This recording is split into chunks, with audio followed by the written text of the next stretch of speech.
I'm Diana. And I'm Yannick. And we have. And I'm Creig. And today, we're not Z Noodles, even though it says that up there. We're as M&Ms, because he likes M&Ms. So let's.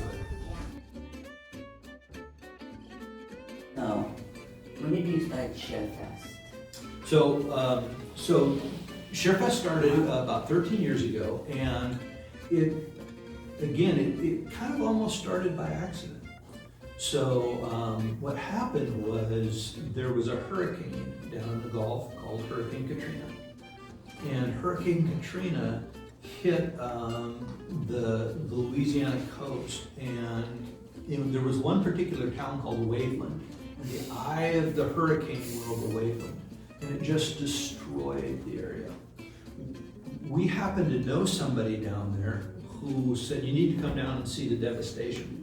And so we sent 4 people down to look at it, and they said, it's unbelievable. We've got to do something.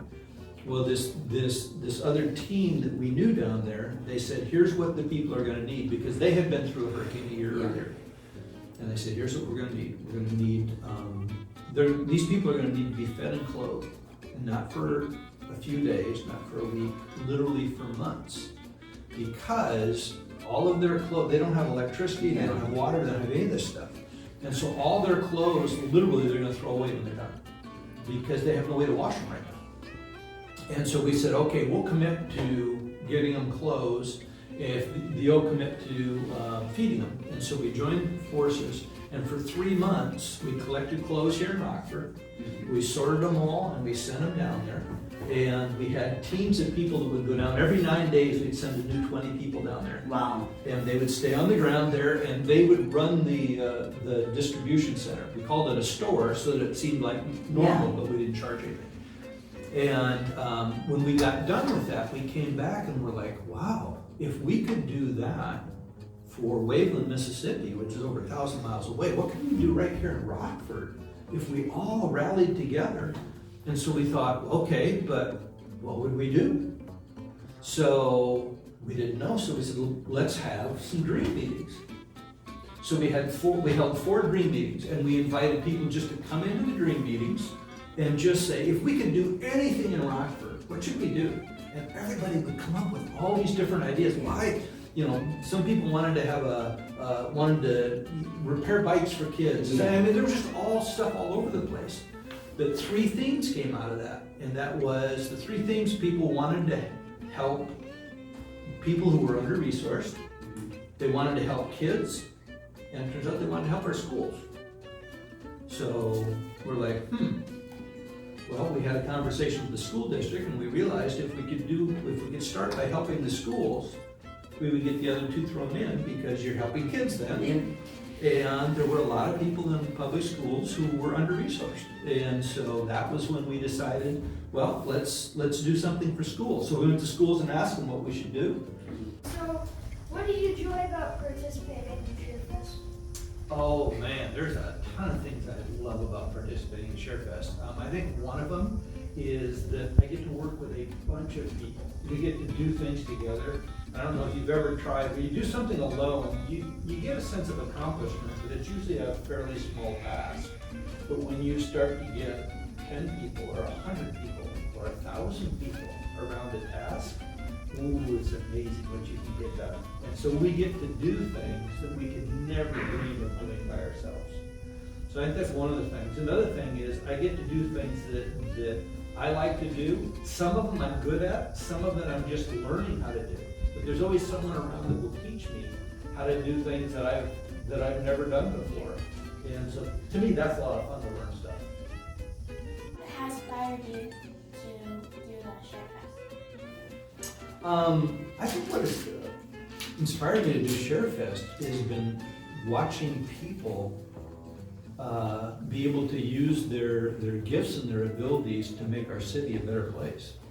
I mean, every time we have a ShareFest project, I mean, it's a lot of hard work going into it, but then when you watch people show up and they start to transform something, and you see people that have always wanted to do something, and they just didn't know how or where to do it, suddenly they have an on-ramp, and they can make a contribution. And it's really appreciated by the community. So I would say the people of ShareFest inspire me. So how many people visit and volunteer on average?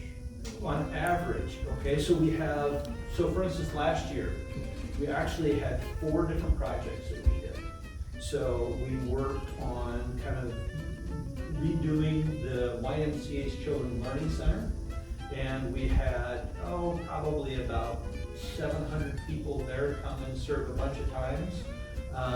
Then we went downtown, and there's a place called Davis Park, right along the river, and we wanted to redo that, so we put new landscaping in and all that, and we had over 1,000 at that. And then later in the year, we had a chance to build a new playground for an elementary school. It's Haskell Elementary, Terry Mills Park. And that one was a smaller project. We probably had 150 people there. And then, of course, we finished up the year by doing something called Stroll and State downtown, which is where we go downtown and we decorate downtown for the holidays. And then we have a big celebration on the Saturday after Thanksgiving. And that typically will have, realistically, thousands of people to volunteer. And so, based on the project size, that's how many volunteers will come and serve. What's your favorite part of Stroll and State? Favorite part of Stroll and State. So, during the event, to walk down State Street and just see people everywhere. I mean, people everywhere. In fact, I have a screensaver on my computer that I keep that is a picture from the top of one of the buildings. And it was just before, or right after, I should say, right after they lit the Christmas tree 2 years ago. And as far as you can see on the picture, it's just people. People, I mean, because I think that year they estimated there was like 70,000 people downtown. So it's just so much fun to watch our community come out and have fun. Is there a part of ShareFest that could be improved? It's hard sometimes to explain to people what it's like to be there, because unless you've been there, you don't know. And so we have to try to get over some of those communication hurdles a lot of times. So I think maybe a good way that you can do that is do stuff like this, because you're getting something 50 viewers, probably mostly parents, but still. You're totally right. I mean, when I found out that you guys were inviting me, I was like, absolutely, I would love to do this, because you're right. It gives us a chance to talk a little bit about what we are doing as a community to a bunch of people that may not know that. What's the logo on your jacket mean? That's what a videographer will do when they're trying to figure out what all is in that picture. What it does is it brings your focus down to a small area, and then when you do that, you begin to notice things about that area that you didn't see before, because otherwise you're processing all the information from that area. And he said that's really what we're trying to do in Rockford. We're trying to focus in and see Rockford differently. In particular, we want to see the potential that exists within Rockford. Yes, that's how we need to see our community. We have to see the beauty that exists in it.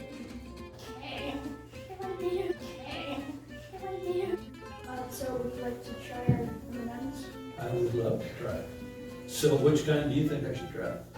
Caramel. I've only had the normal M&Ms, so whatever is your favorite, I would say. So should we open them all and just put some out and then we can try some? Okay. You want to open one? And then these things don't, there we go. They don't open very easily. There you go. So this is white chocolate. This is caramel. That is hazelnut spread. What is that? So, I see we have some M&Ms. I mean, when you opened them, I want to try them again. Yes. Okay. So which one? Oh, I still haven't tried the hazelnut spread one. I have another one. So, and because I do like Nutella on pretzels, so. Oh yeah, It's interesting. I've never tried white chocolate, so I don't know. Yeah, interesting. now to me that one's a little more sweet than that one is. No, it's more dull. More dull? Or more subtle? Yeah. It's a more subtle flavor. You want to try some M&Ms? Okay. Sure, I would like to try, actually I haven't had any of the just plain old standard M&Ms yet. I've never tried any of these flavors before. The white chocolate, that was the first time I'd had that one. That's very good. Oh, it's good. Where does it rank against the regular? I like these better. Ah, okay. I think I'm gonna try one white, and I guess because I touched those two. They're mine. That's a great way to claim things. Fingerprints don't matter. That's right. So, should I try a white one? Mm-hmm. Okay, try one. The white one from the white one. And a caramel one? Well, what about chocolate? You gotta taste chocolate for chocolate. Mmm. That doesn't matter. M&Ms are great.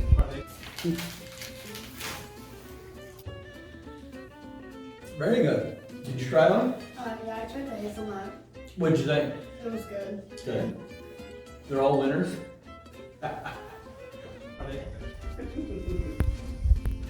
So far, I like them all.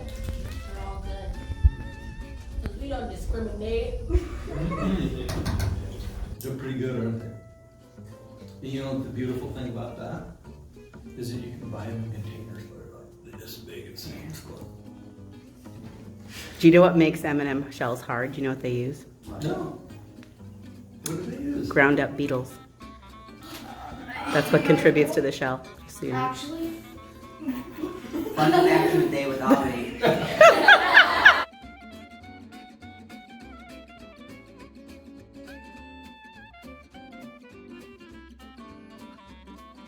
Uh-huh. this has been Eating Bugs with Charlie and Craig. Creig. Okay, next question. What is one sound you hate? Oh, one sound that I hate. Well, my kids would probably say it's any sound in the car that shouldn't be there. So like if I hear any sort of a clicking noise or anything, it just drives me nuts. I gotta go, that's like, I gotta get that fixed. And my son will say, just turn the radio up and then you won't hear it. I'm like, no, no, no, no. In fact, I gotta turn the radio off. Yep, no, it's still there. No, I gotta go in and get it fixed. So any noise in the car that is not supposed to be there, I hate that sound. What car do you own and when did you get it? Okay, I have right now a 2009 Lincoln Navigator.